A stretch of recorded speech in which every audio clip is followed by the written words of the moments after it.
টাঙ্গাইল আজকে আমার দ্বিতীয় দিন। হ্যাঁ, এই জায়গায় একটা জিনিস মানে একটু ডিফারেন্ট আমাদের এলাকা থেকে। মানে আমগো এলাকায় দেখছি ম্যাক্সিমাম মানুষ ভিতর থেকে রাস্তার পাশে বাড়ি করে। বাট এই যে আমি 2-3 কিলো আসলাম এই যে এই দিক থেকে, হ্যাঁ, মেন রোড থেকে, শহর থেকে 2-3 কিলো ভিতরে। বাট ম্যাক্সিমাম ক্ষেত্রেই দেখছি কি যে মানুষ রাস্তার থেকে প্রায় হাফ কিলো না, বাট তার চেয়ে কম হইতে পারে দূরে বাড়ি করে। যেমন এই যে এই বাড়িটা, ভিতরে আরও বাড়ি আছে, রাস্তা হচ্ছে ওই যে দেখা যায় না অনেক দূরে। মানে এই জায়গা থেকে আমি আইছি, এই রাস্তা দিয়ে আমি আইছি, তো ম্যাক্সিমাম মানুষের বাড়ি হচ্ছে এরকম দূরে।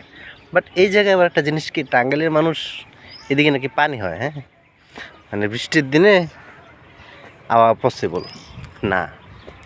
মানে কারণ হচ্ছে যে এই জায়গায় রাস্তাঘাট সব ডুবে যায়, এই জন্যে বৃষ্টির দিনে আপনি চাইলেও গাড়ি নিয়ে আসতে পারবেন না, নৌকা দিয়ে আইতে হবে। আবার কি এদিকে একটা জিনিস, ওরা সবাই মনে করেন যে বিল্ডিংও করে অনেক উঁচা কইরা। এই যে দেখতেছেন প্রায় নিচে আমার মনে হয় যে 1-1.5 তলা ওরা নিচে ফেলাই দিছে, হ্যাঁ, দেন হচ্ছে বিল্ডিং করছে। আবার যে এই বিল্ডিং, আবার ওই ভিতরে আরও বিল্ডিং আছে অবশ্য, ওদিকে বাড়ি আছে বিল্ডিং।